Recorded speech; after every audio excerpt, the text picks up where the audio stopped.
Oku görüm nə yazmısan?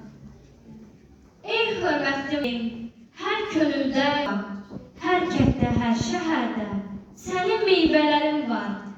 Əkdiyin ağacların gülü, çiçəyi solmaz. Dünyada sənin kimi varlı bağban tapılmaz. Aferin balam, sözlərin işıqlıdır.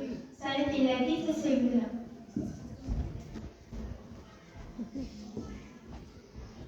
Müəllim, mən də bir şey yazmışam, oxuya bilərəm.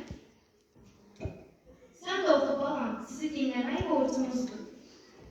Müəllim, düşüncə güllərimizi əqli ilə suvaran bir bağban oldu. İndirdi yerlərə atamız bizi, müəllim göylərə qaldıran oldu. Xəyala qolqanaq gözə nur verdi, müəllim biz sənə borcluyuq ancaq. Əmir Teymurada şərəf gətirdi, ayağının altında əbədi yatmaq. Çox gözəl balam, bilin ki, bizim şairlərimiz arasında sözə ən çox qiymət verənlərdən biri də Bəxtiyar müəllimidir. Onun sözlərini oxuduqca müəllimin necə müqəddəs bir olduğunu başa düşürük. Müəllim, mən də bir şey yazmışam, oxuya bilərəm. Oxu balam. Müəllim, gözəldən gözəldir bu söz. Körpə könüllərdə məşəl yandıran, hələ yazılmamış, hələ qırışsız, hamar beyinləri cilalandıran.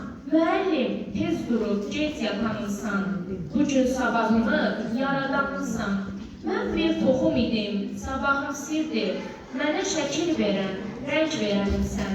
Məni bu dünyaya anam gətirdi, sənsə bitirənim, yetirənimsən. Müəllim, biz sizi çox sevirik, çünki siz bizə yalnız dərs öyrətmirsiniz, həmçinin siz bizə insan olmağı da öyrədirsiniz. Mənim ən böyük qazancım sizin kimi şagirdlərimdir. Unutmayın ki, yaxşı şagird olmaq, yaxşı vətəndaş olmaq deməkdir. Müəllim sevgisi vətən sevgisidir.